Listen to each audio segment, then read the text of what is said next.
engineers, and Miss Anne and Lisa are here with us. Anne and Leave are here with us. And Rajiv ji does not need any introduction as such, but just for the record, let me tell you that 4,500 miniature, we can call them dams, miniature dams, he has built across rivers, and 5 major rivers he has revived. They were almost dead, and he has put them back to life. So that is why he is known as the Waterman of India. And audience, could you please applaud for him? We have a large audience here. Thank you. And the Bancroft Arnesen expedition, over to you, Lisa, Leave, and Anne. Well, first let us start by saying what an honor it is to be with the Waterman. We have read about you a great deal, and it is such a privilege to share this Google Hangout with you. We are educators. We have an international team of women. We are floating the Ganga as our first river. We will be on all 7 continents at the end of this initiative. And our focus is really to excite young people to their own potential through the expedition, and then talking about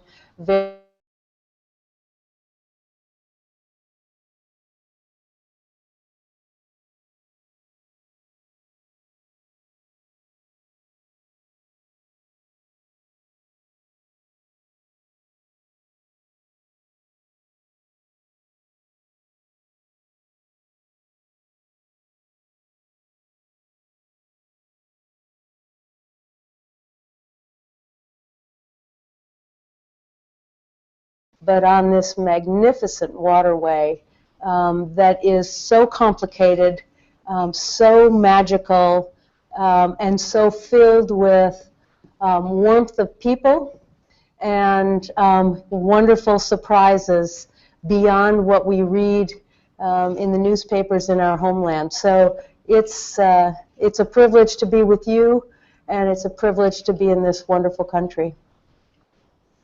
And our big dream is to raise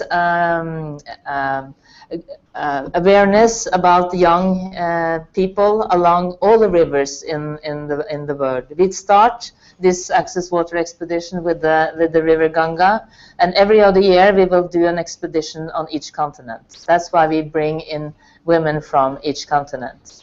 We are not coming with solutions, but we will challenge people and young people to look for solutions, to take responsible for their water and their environment. So that is our main goal. We can come to different countries to tell people, but the main goal is to engage and challenge young people how they can keep their rivers clean.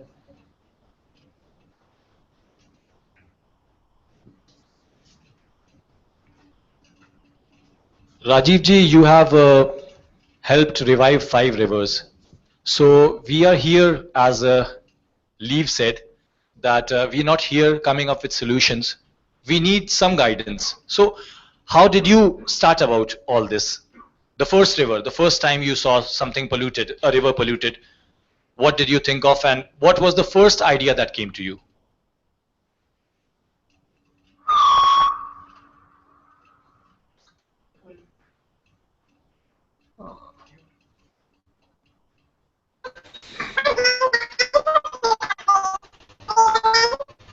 I'm sorry, you're not audible at the moment.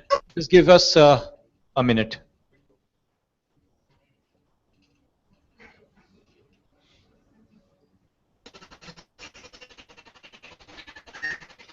Technology doesn't always work. That's why we work with the human heart. We were talking about this before the session, that in Benares it might be a problem with the upload. That's what I was told. The download is fine, but the upload is a bit. Yeah. Leave is the name. He got it right. He got it the last.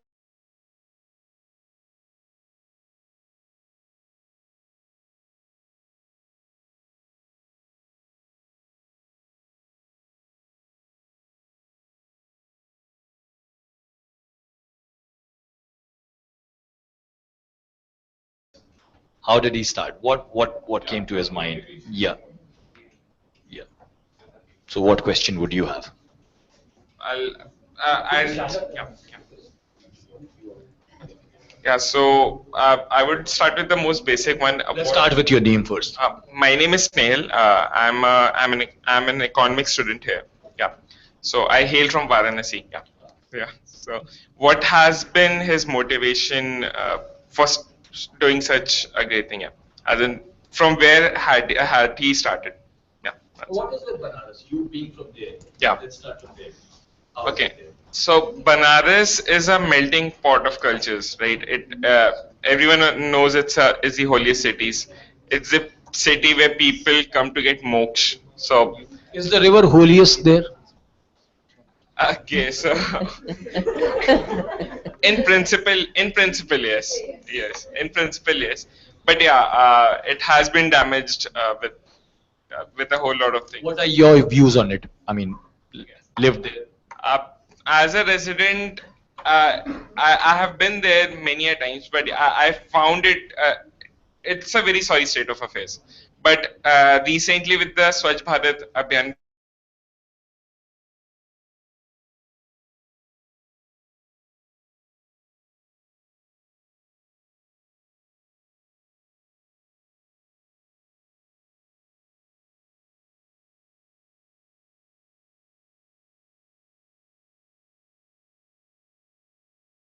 by students, by the other stakeholders of the city.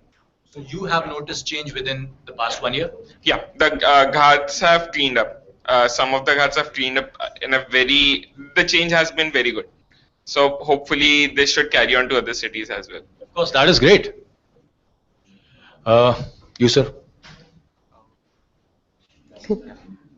Um, my name is Kanishk. I'm a second year undergraduate student here studying electrical engineering. The question I would like to ask is what role we as students could actually play, not only as students, but as students of technology, where we could work with the people and improve the state of affairs, the affairs that they are currently in. What role can students play? Particularly as students of technology. Okay. Hi. Lisa Tehuhu from New Zealand. My question, I read about your work before I came to India, and my biggest passion was to get the chance to ask you my question. So I know that you used a lot of traditional knowledge in your solution finding and reviving the rivers, very similar to our culture. So I'm native New Zealand, I'm Māori, I'm from the indigenous people there, and we too are striving to encourage the use of traditional knowledge as a real tool in the solutions in waterways and environmental practice. So my question is about how to give that knowledge the reference it needs to be a useful and powerful tool in the revival of our rivers and environment. Okay. You had a question? My name is Akash Jain. I'm doing MSc Mathematics. I'm in second year here. And my question to Rajiv ji is that how he started. First, he asked that how he started. Then he revived five rivers. So what we can do for Ganga is we can ask him to guide us or a plan such that we young people, we students can do something better for Ganga and make it more holy than it is. Sure, more holy. Anybody has questions There. for Rajiv ji? Here, you do. Excuse me. Hello Rajiv ji, my name is Shankho. I'm a master's student over here. There has been a plan circulating within the government for the last few decades to connect the Indian rivers for interbasinal water transport. I just wanted to know your views about this.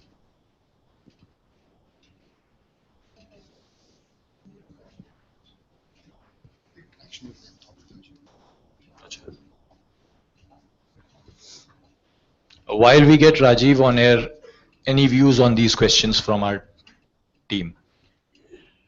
Well, I think, there's no one solution to any one problem. And technology, I mean, I look out at all of you. Many, I'm assuming, are in engineering. There's so much to be done in terms of how we move water.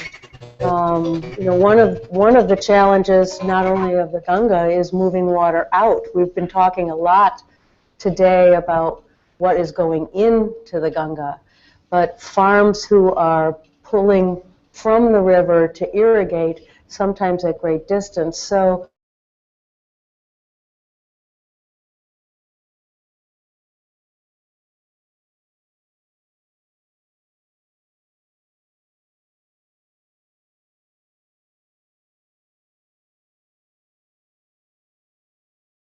engineers are coming up with ways in which to stop burning both wood and or dung, which is highly toxic to those who are using it, by creating a small, inexpensive small stove. So there are solutions littering the globe. We need to somehow sort of coalesce our brain trust, if you will, in all that you're learning, and share that with each other. One of the reasons that we're an international team is to talk about our waterways, and maybe there's something that is happening in my hometown on my waterway that is applicable to a waterway here. And if we start to share that information as a global community, I think then we have some hope. That's when I get excited.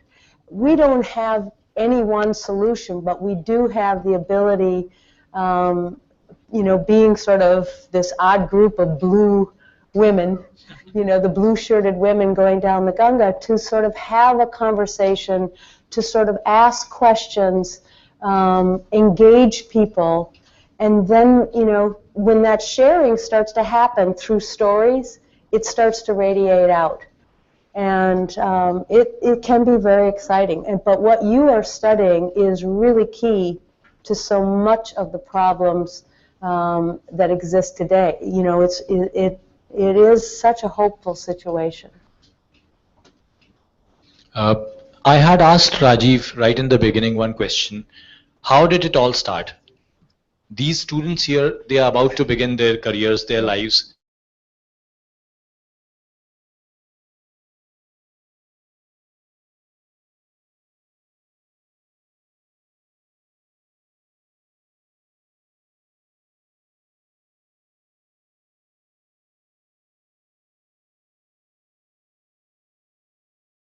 The first Norwegian that skied to the South Pole. And I loved skiing since I got my first skis when I was 3 years old.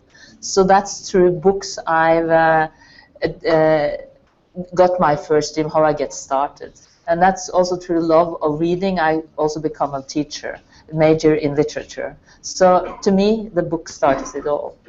That started your expeditions. Yeah, and sort of then learning more and more about being in nature, learning more about nature, what we actually did with nature, reading more about what we can do, what the challenges is. So my inspiration is through books, and also meeting people like Anne, like our team. They are all have the same vision to make a change. And moving on to Anne. I think I'll move to when I was 30. In 1986, I was lucky enough to stand at the top of the world with an expedition. And so, I went on that expedition for my own ambition. I wanted to go to the top of the world since I was a young girl. But when I returned as the first woman to the top of the world, there was a lot of attention and media and children asking me questions, and I realized that I had a brand new platform, is what I call it.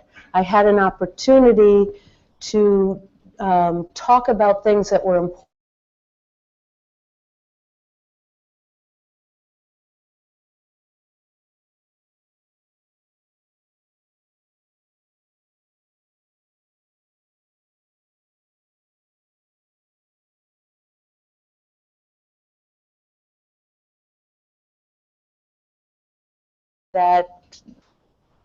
that sensation that I was feeling, that responsibility I was feeling, was through education. And so that is when I started to merge expeditions with education, because I certainly love to travel in the wilderness, and I love doing firsts, but I wanted more. And the mission of inspiring young people to their own potential, their own dreams, to make the world really a better place, was much more exciting than reaching a summit or the North or the South Pole. So to me, that's where I think about where it started. I really like the last part, the North of the South Pole. Or was it North or the South Pole? Now to the mountaineers. Who do I start with? My favorite name, Lisa? For me, oh, let's check it. Okay. Ooh. Oh, thank you. So I grew up in a very small rural community, and I always wanted to be a scientist. So while all the other girls had Barbie dolls and toys, I wanted microscopes. I wanted chemistry sets. So I got my first microscope and chemistry set when I was 7. And it kind of just steamrolled from there. And for any of you that have done earth sciences, biological sciences, that's my passion. I love ecology, ecosystems, but what I found, my platform that I really loved was not about doing the technical part of science anymore. It was being able to communicate science to everyday communities and to people so that they can start to learn and share their stories and be empowered with information to start making decisions for themselves about how they care for the environment. So the outdoors has always been a part of our culture in New Zealand.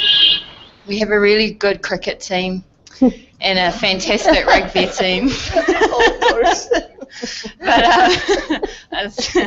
But I think the outdoors has always been there, but my passion for science and my passion for the environment linked together with this expedition.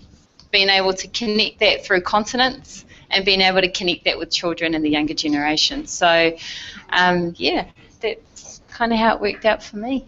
So I'll give it. We could have an entire Google Hangout just for the cricket part here. Yeah, always the bridesmaid, never the maid. Yeah. New Zealand cricket team. Yeah. Rajiv ji, can you hear me? मैं सुन रहा हूँ, he said. I could lip read. आप सुन रहे हैं, but अभी आपकी आवाज हम तक नहीं आ रही है. तो फिर मुझे क्यों बैठा रखा है? आप सुन रहे हैं. फिर यदि आवाज नहीं आ रही है तो भाई मुझे जरा और 10 जरूरी काम थे, फिर मुझे यहाँ क्यों बैठना है? हेलो जी राजीव जी, आपकी आवाज आ रही है अब हमारे तक. अब आ रही है तो जल्दी पूछो ना भाई, मुझे जरा निकलना है. जी सर, हम पूछ रहे हैं. इंटरनेट की कनेक्टिविटी में प्रॉब्लम थी. सवाल हम फिर से पूछना चाहेंगे. आपने एक सवाल पूछा था. खड़े होकर राजीव जी को नमस्कार करें और सवाल पूछें. Good evening, sir. I'm Kanesh, a second year student here. The question I would like to ask is, we as students of technology, what role could we play in the situation that persists in the country? Yeah, thank you.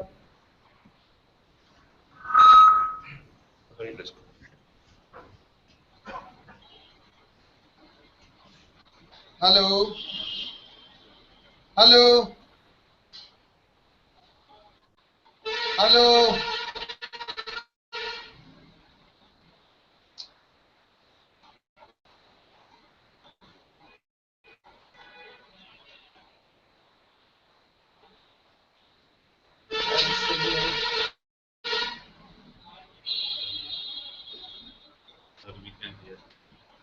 Hello. आवाज सुनाई दे रही है. इनका सवाल सुना Rajiv sir आपने? नहीं, एक बार फिर से दोहराएं अपना सवाल प्लीज जल्दी से. हिंदी में. सर मैं पूछना चाहूँगा कि हम टेक्नोलॉजी के स्टूडेंट्स हैं. मैं यहाँ इलेक्ट्रिकल इंजीनियरिंग पढ़ रहा हूँ, तो हम क्या स्पेसिफिकली कर सकते हैं जो सिचुएशन है उसे सुधारने के लिए? देखो, और साइंस और कम्युनिटी का बहुत गहरा रिश्ता होता है। लेकिन तुम जो आईआईटी में पढ़ रहे हो, तुम्हारी जो पढ़ाई है वो तुम्हें कम्युनिटी से और सिविल सोसाइटी से अलग कर रही है। इसलिए तुम लोगों को ये देखना पड़ता है कि भाई हम क्या कर सकते हैं।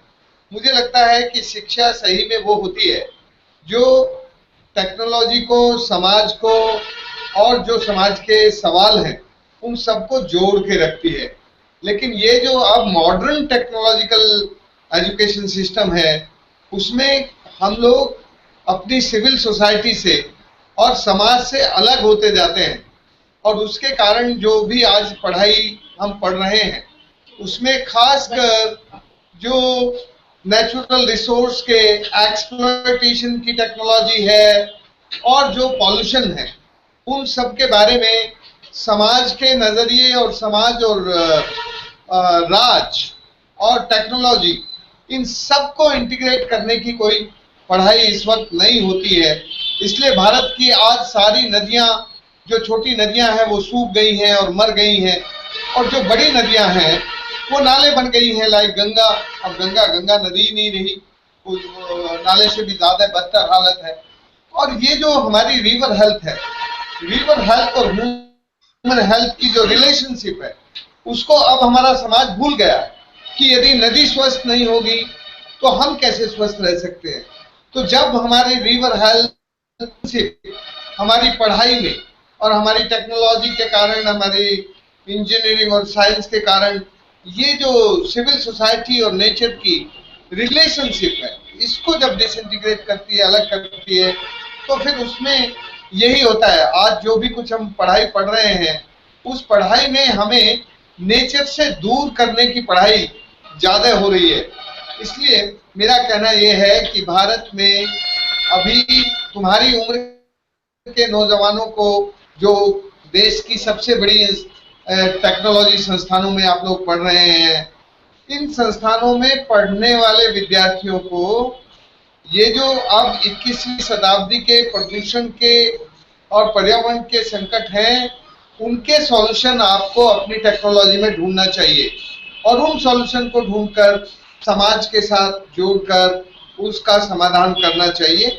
ये काम तुम्हारी उम्र के, तुम्हारे जैसे ब्राइट स्टूडेंट कर सकते हैं।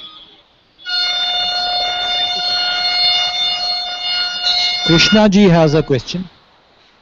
Yeah. Lisa has a question.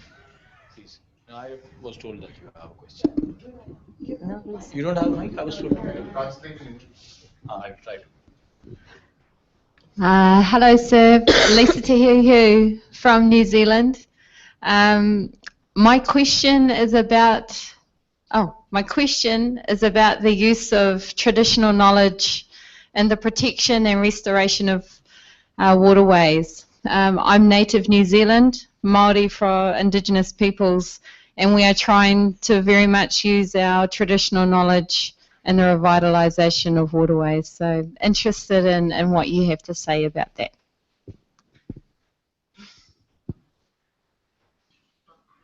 बोल रहे हैं नहीं, he understands.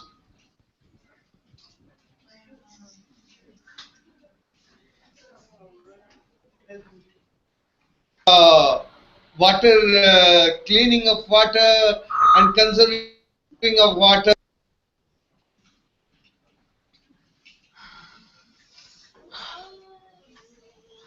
When I start, basically I am a traditional medicinal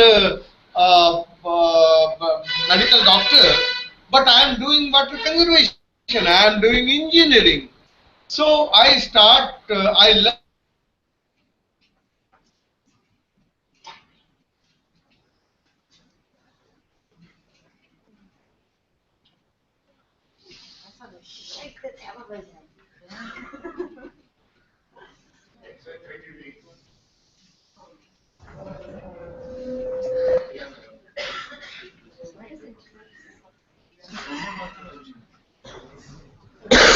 On Facebook, I guess That's a bummer, man. They use up all the bandwidth.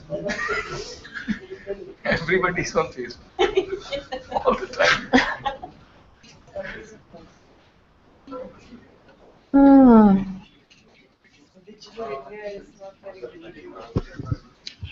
जैसा कि आप देख रहे हैं कि राजीव जी की आवाज फिर से हम तक नहीं आ रही है, so we will continue my question for the evening, how did it all start. Lisa के बाद नंबर आएगा, एक और पसंदीदा नाम है मेरा, उल्फत, उनका number.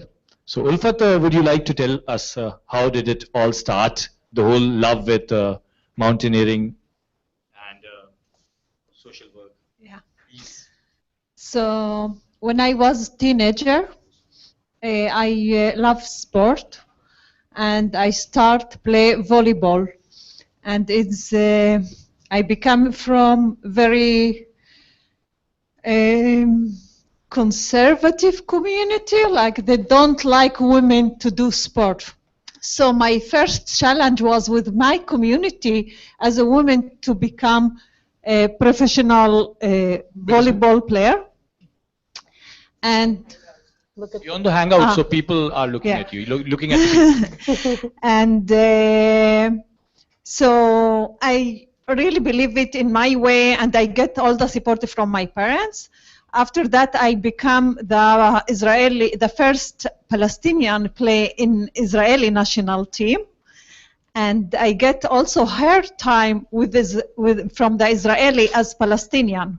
So the Palestinian look at me as a woman, and the Jewish looking at me as Palestinian. From here, I start looking to change, and I like outdoor activities, climbing. And I took part in a peace expedition to Antarctica. It was for Palestinian and for Jewish. And in this expedition, I find out usually I can feel equal as a Jewish in the nature. Everybody become tired, everybody become cold together. So I decide to use these tools to bring people together, to be in the nature, because the nature is more stronger than us and show us and behave with us as a human being. Thank you. Ulfat, we are on the Hangout, and before this we had a session, interactive session in which everybody interacted. So now that we have some audience on the net, so the next speaker from China, I would request the others to also give a small introduction to the camera and the people there. And hello, I'm Zhao Hu. I come from China. Actually, I started my mountaineering very late, until the university when I was 18 years old. So I want to start with my hometown, my childhood. I was born in Yunnan province, one of the poorest area in China. And you know, in my hometown, we have less industrialization there. So we have very good relationship with nature, and I love nature. And I realized the poverty is the biggest problem in my region.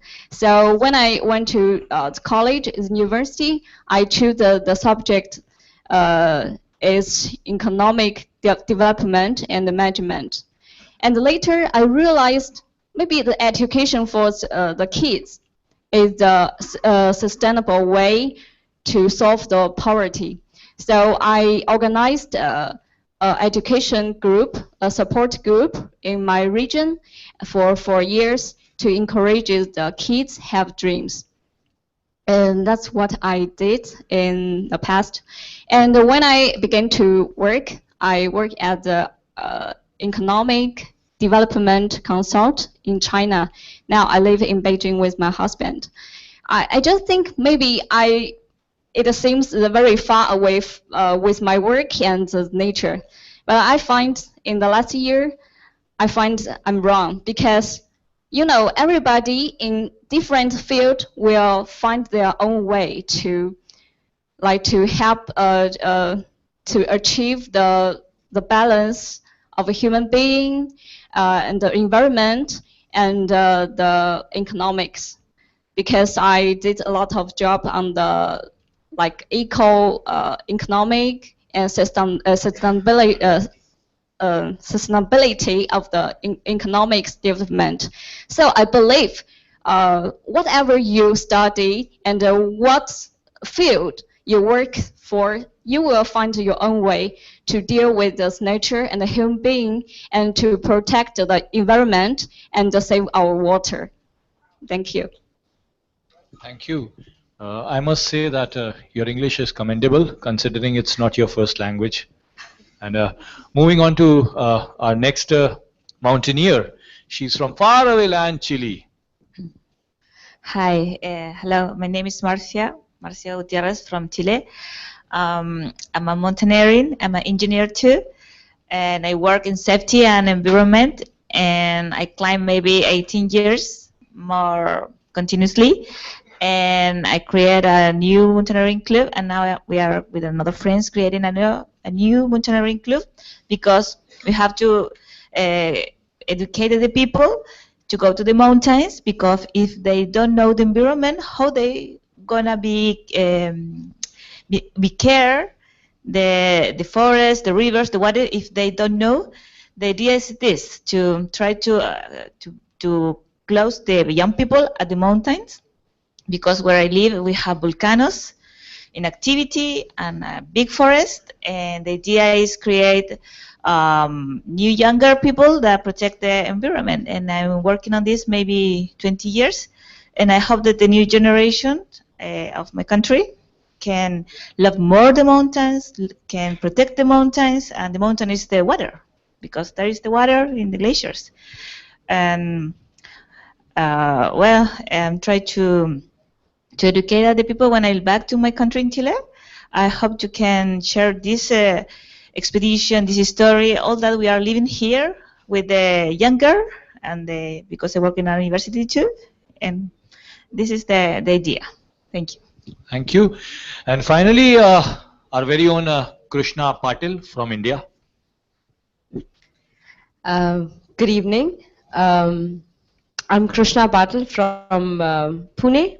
I live in Bombay currently, and well, for me, I was born at sea level, but my parents and my mother is very adventurous, and every summer vacation I spent in the Indian Himalayas.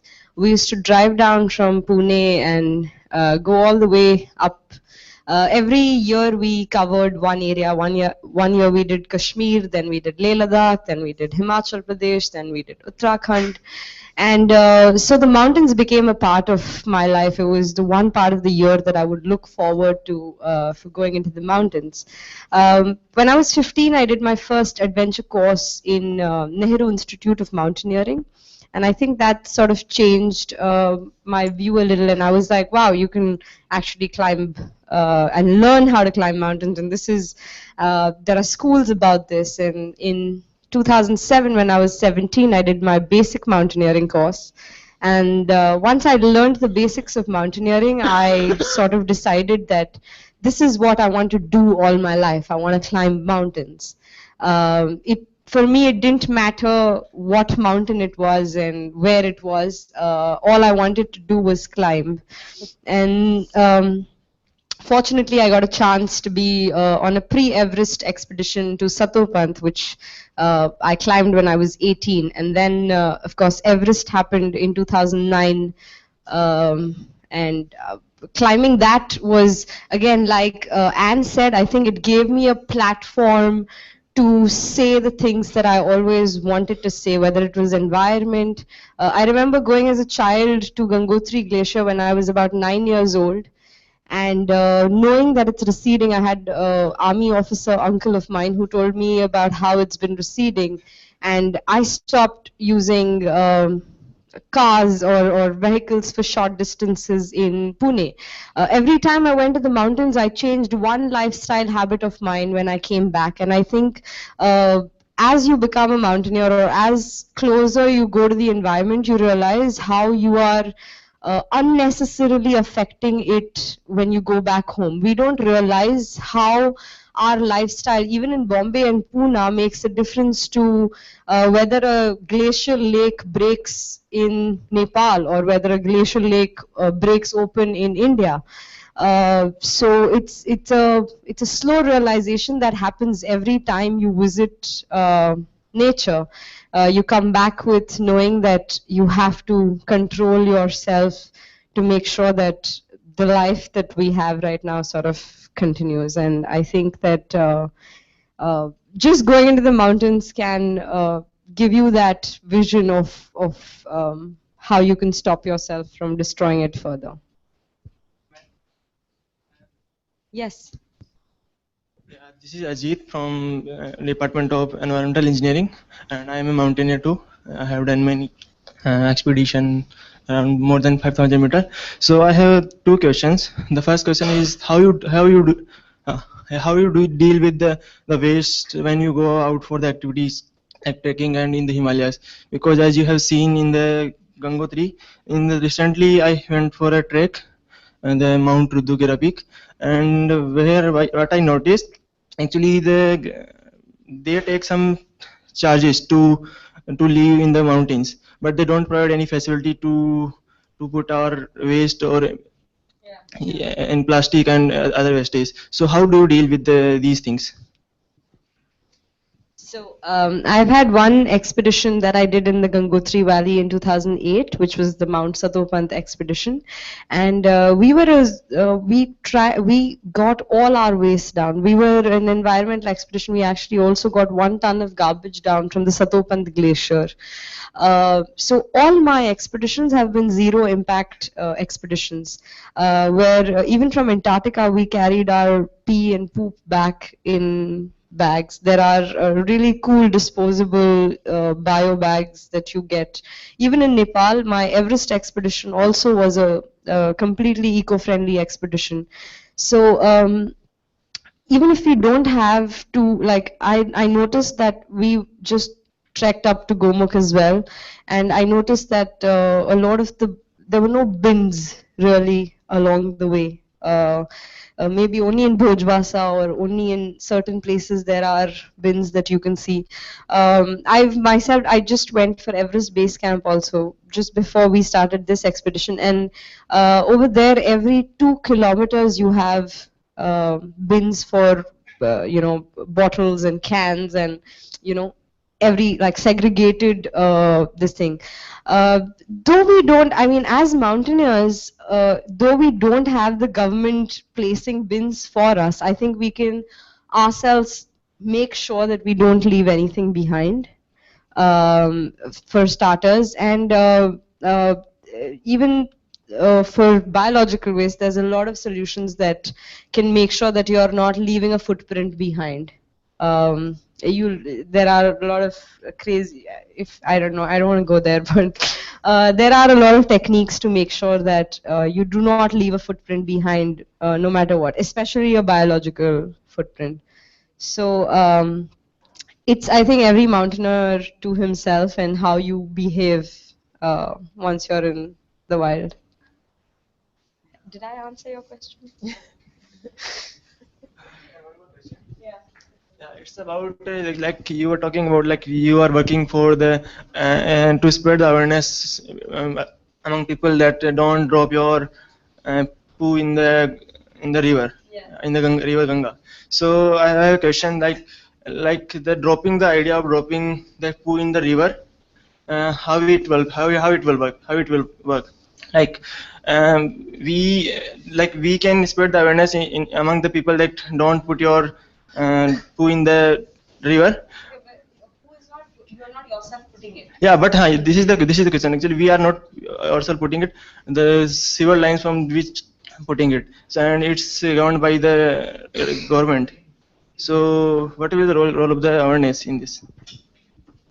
So we're in a democracy. First of all, the government will play according to us. If the public gets up and says that we want to make sure that our waste, biological waste, human waste, sewage is not going untreated. If Kanpur tomorrow wakes up and says, you know what, in the next 2 months, we want to ensure that none of the waste that is going into the river should be untreated. Even if people come together, NGOs come together and put a petition together or ask your municipal corporation that what is the problem. We're in 2015. In Kanpur, you have IIT Kanpur, which is supposed to be one of the best IITs in India. You have engineers, you have everything. It's not like India doesn't have money to put these projects through too. So what is the problem? Can the public come together and be like, hey, we have the Ganga Swachh Abhiyan going on as well. Why can we not make sure that we have no sewage going inside? The awareness actually is, it's from hope to action. We have our Access Ganga thing also says hope to action. So from just hoping that, you can't hope that the government does something. In India, you cannot have or ask the government to take care of everything. It's if you give them that much power, they're not going to be able to deal with it. Until and unless the public comes together and says, okay, you know, and we're a holy river. If we're a holy river, why is sewage going there untreated? Okay, I mean, there's so much going on about religion and Hinduism today. We are, you know, if we are such a Hindu and holy country, then why not make sure that no sewage goes into the Ganga? Even if Kanpur takes that initiative, if IIT today takes the initiative and says, you know what, we can help the government. We can invent something. What can electrical engineers do? What can mechanical engineers do? You know, we can as a system make sure that it could be a revolutionary story that all the cities below you can follow down the Ganga. So awareness has to switch to action. It cannot just be awareness. And all of this will begin when you be one with nature, just like all of our mountaineers and Leave had described their experiences. So the more you get close to nature, the more you realize how much are we destroying it and how much we need to take care of it. This has been a very good session, except for the internet glitch. Really sorry for that part, and thank you for everybody who's been watching here. Thank you everybody who has been in this session with us, and thank you and best of luck to the expedition, which will be a 55-day journey through the River Ganga and the villages. And Leave, as Leave had said, it is not about providing solutions, but finding out what is wrong, and then perhaps thinking what can be done. Thank you. This is Sid, and we are signing off.